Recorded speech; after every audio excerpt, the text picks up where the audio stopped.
Coriolanus came back home, he gets a phone call from Dr. Gol who says, come back to the Citadel. Sejanus got in the arena by himself.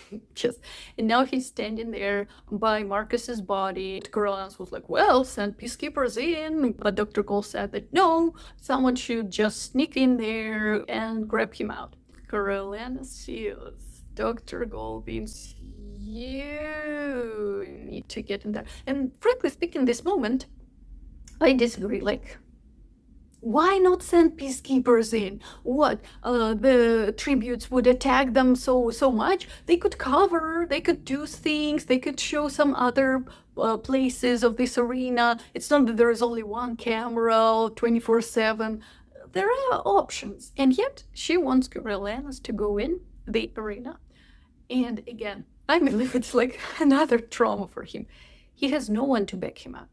There was Sejanus' mother who said, no, what are you doing? He's a kid. How can you send him in? Right? So at least she tried. But there is no one behind him, like no adult. And he needs to go to the university. And Dr. Gol kind of noticed that you're friends and seems like you're friends. So it's a partially your responsibility, which is, and if you want to go to university and you need that grant, it would be a good idea to go and save him. So he was pushed into it. He was dragged into it.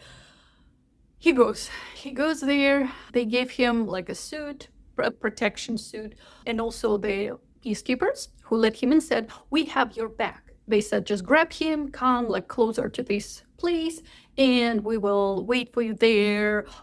Even if you run, we have like guns, so we'll have your back. No worries, just take him up to here, and then we'll save you. And he was like, okay. So he was there, and he sees Sejanus on his knees in front of Marcus, and he also put some breadcrumbs on top of Marcus. He said it's done for a safe trip over there, or where you believe people go after life. And then he says it's his protest against the games, that people would see him on the screen and they will remember that games are terrible and they should be ended. So he is sacrificing his life for the great purpose that someone will end the games finally. And Coriolanus wants to leave. He doesn't want to be there. He's scared. He's terribly scared, but he understands without Sejanus, he can't leave the arena. And he has a plan. And he said, like, shall I grab him and just drag him out? But this fool will not cooperate. So he doesn't know what to do. And then an idea came up to his mind. He decided to be smart about it. So he said, Sejanus, but dying in front of the cameras here wouldn't stop the games. They would just cut out this piece. They'll have already darkened the screen so no one can see you.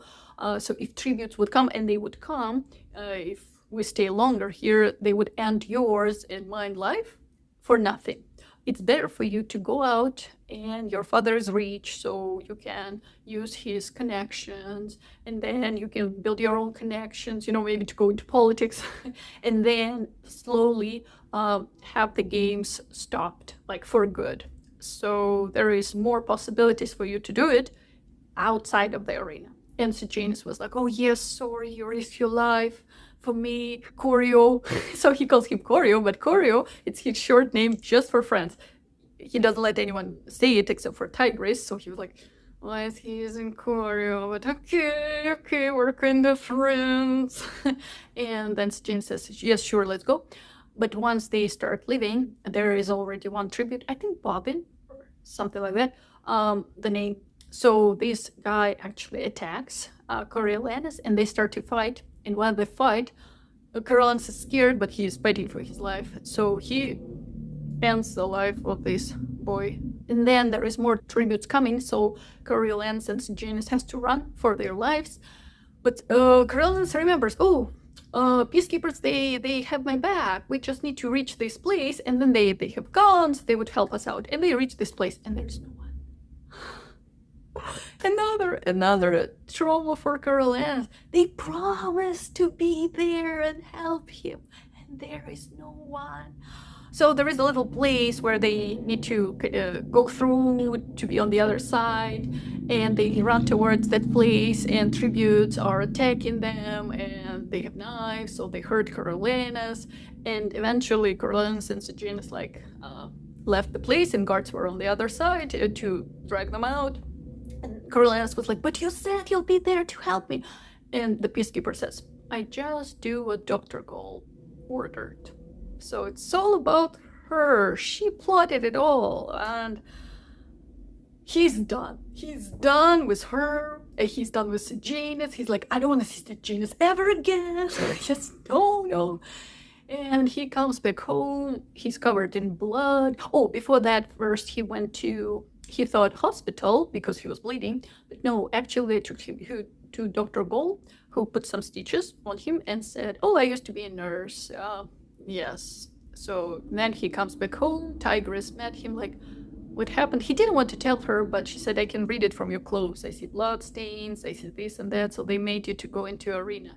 And he said, "Yes." And again, it's just, two kids talking. So there are no adults who would call Dr. Gall and say, "What are you doing? Are you out of your mind to send my son there?" Like, who would, I don't know, tell police about her, because it's illegal to send kids there. Nevertheless, so what happens next? The next day, the games move on. There's not many things happen. Tributes slowly eliminate each other. Then Dr. Gall decided to send snakes into the arena. But before that, the night before, Coriolanus was changing stitches at her place, Dr. Gall's hospital. And when he was leaving, he saw the tank with snakes. And even though people who were carrying it didn't see that it's for the arena, he kind of knew. So he put a handkerchief that belonged to him, but Lucy used it once, and so it had her smell. He dropped it in the tank, in the snake's tank. And it's very interesting. He did not process it. So he said, "I did it," but he had no thoughts in his mind at that time. He just did it. He just did. And later on, he was, when he came back home, like, "Why did I do it? It's cheating. If they would know that I cheated in the games, I'll be eliminated. I won't see the university. Nothing good would come out of it." At the same time, he felt that he kind of protected Lucy by doing that. So, nevertheless, what happens when the tank is delivered? Snakes comes out, and those are like smart snakes, so they can all even like pile up on top of each other to reach you. So they're not only slither, they can pile up. Interesting. And they got some tributes. But then Lucy, she came out of the cave singing, and snakes were kind of following her, not hurting her, but following as if they were charmed by her song, which was very interesting. And Dr. Gall was at that time in the control room with all the mentors, and she looked puzzled, like, "Why did my magic didn't work?" She didn't know yet. Coriolanus was like, "Oh my God, what's gonna happen?" It seems like nothing happened. So Lucy survived, and at that night there was rain. So these snakes couldn't survive rain, so most of them died. So the next morning, the snake's problem was solved. No more snakes, all good. Eventually, tributes finished eliminating each other. Also, Lucy used the red poison.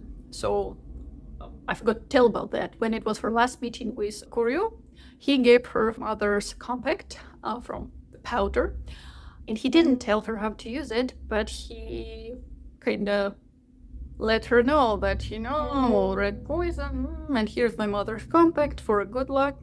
And she was like, okay, I got you. So she used the red poison in the water. She added a little bit in a puddle. One tribute used to drink from that puddle. Then another girl found a bottle, so she added a little bit in the bottle, and so she won. Eventually she won. Coriolanus was like, "Yay, I won!" And he was also excited because after what Sejanus did, his father, to clear this with the government, said that he would give a money prize to the winner mentor of the games. He would pay for the whole university. So Coriolanus was like, "Okay, now I don't need the grant, so Dr. Gall can go and because I will get the money from Plint's family, from St. James's father."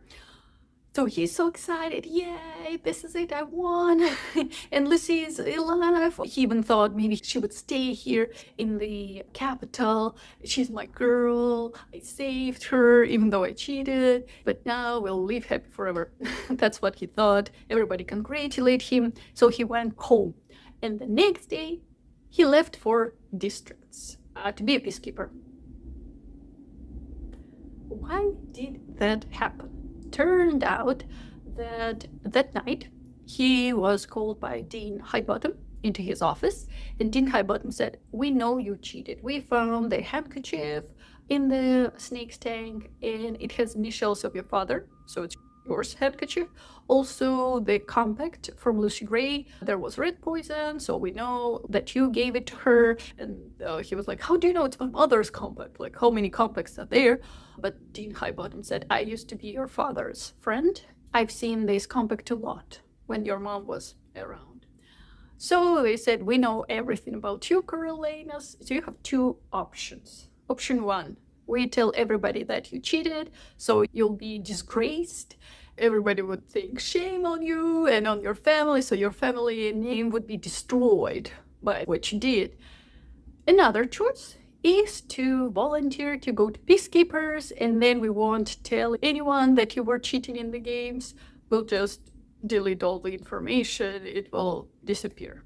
And of course, he chose the second thing. So he went that night and signed up for peacekeepers. And the next morning, he was on a train going to District 12 to be a peacekeeper. So what he said to Tigris and his grandma, he told them everything. He told them everything, that he cheated and what happened to him, and that now he has to leave.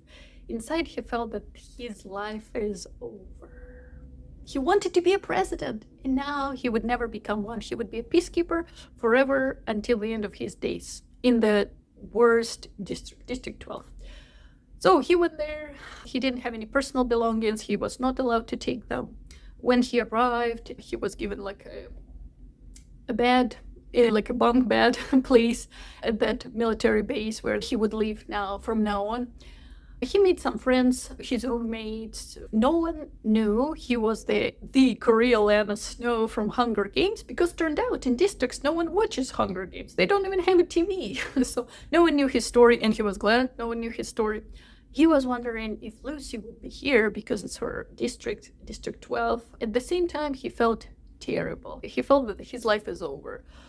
A few days later, he was even laying in his bed feeling, do I even need to keep breathing? Because now there is no point in my life. I just eat, I move around, but there is no purpose.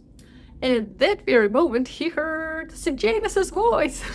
Turned out Sejanus also volunteered to go to peacekeepers, and he was assigned to the same location as Coriolanus. So when Sejanus came into his room, he explained why he was there.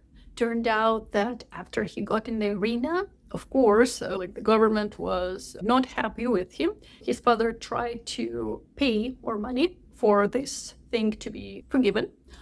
But instead of that, since he was almost about to graduate, the academy said he would graduate and he can go as a peacekeeper into one of the districts. And that's what they agreed on doing. But Genius said, "Hey, Corio, I insisted on you getting a diploma as well, because Dean Highbottom didn't want to give you a diploma that you graduated from the academy so you can go and get a higher education. He wanted just to dismiss you. But I insisted on you getting the diploma as well." And he gave this diploma to Coriolanus, like, "Here, I brought it to you." And Coriolanus looks at it, but like, "No, it's great, but what's the use? I won't go to university anyway." But Sejanus said, "Actually, with this diploma now you can apply into the officers' academy, training school, and one day you can become an officer."